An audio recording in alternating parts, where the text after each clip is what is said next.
எடப்பாடி தொகுதியில் சுயேட்சை வேட்பாளருக்கு விஜய் ஆதரவு தெரிவித்துள்ளார். கூடுதல் விவரங்களை வழங்குகிறார் செய்தியாளர் யுவராஜ். யுவராஜ், வணக்கம். விவரங்கள் என்ன? வணக்கம். தமிழக வெற்றி கழகம் 234 தொகுதியிலும் போட்டியிடும் என்று கட்சியினுடைய தலைவர் விஜய் ஏற்கனவே அறிவித்திருந்தார்.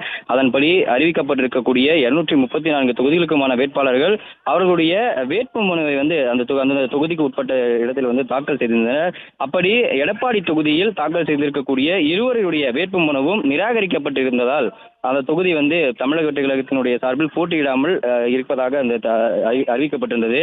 அந்த வகையில் அந்த தொகுதியில் போட்டியிடக்கூடிய சுயேட்சை வேட்பாளர் பிரேம்குமார் என்பவரை ஆதரித்து தமிழக வெற்றி கழகத்தின் தலைவர் விஜய் தற்பொழுது அறிவிப்பு ஒன்றில் வெளியிட்டிருக்கின்றார். அதன்படி எடப்பாடி சட்டமன்ற தொகுதியில் சுயேட்சை வேட்பாளராக போட்டியிடக்கூடிய பிரேம்குமார் நம்முடைய ரசிகர் மன்றத்தில் நிர்வாகியாக பயணித்தவர் தான். அதன்படி இந்த தேர்தலில் போட்டியிடக்கூடிய பிரேம்குமாருக்கு தொலைக்காட்சி பெட்டி சின்னத்தில் வாக்களிக்குமாறு இந்த அறிவிப்பிலே அவருக்கு தெரிவித்திருக்கின்றார். அதன்படி 233 தொகுதிகளிலும் விசில் சின்னத்திலும் அதே போன்று விஜய் ஆதரிக்கக்கூடிய ஒரு வேட்பாளரான பிரேம்குமார் என்பவர் எடப்பாடி தொகுதியில் தொலைக்காட்சி பெட்டி சின்னத்திலும் போட்டியிடுவதாக தெரிவிக்கப்பட்டிருக்கிறது. அதன்படி விசில் சின்னத்தில் வாக்களிப்பதற்காக இருந்திருக்கக்கூடிய தொண்டர்கள் அனைவரும் இந்த தொலைக்காட்சி பெட்டி சின்னத்தில் போட்டியிடக்கூடிய பிரேம்குமாருக்கு ஆதரித்து வாக்களிக்குமாறு விஜய் இந்த பதிவிலே குறிப்பிட்டிருக்கின்றார்.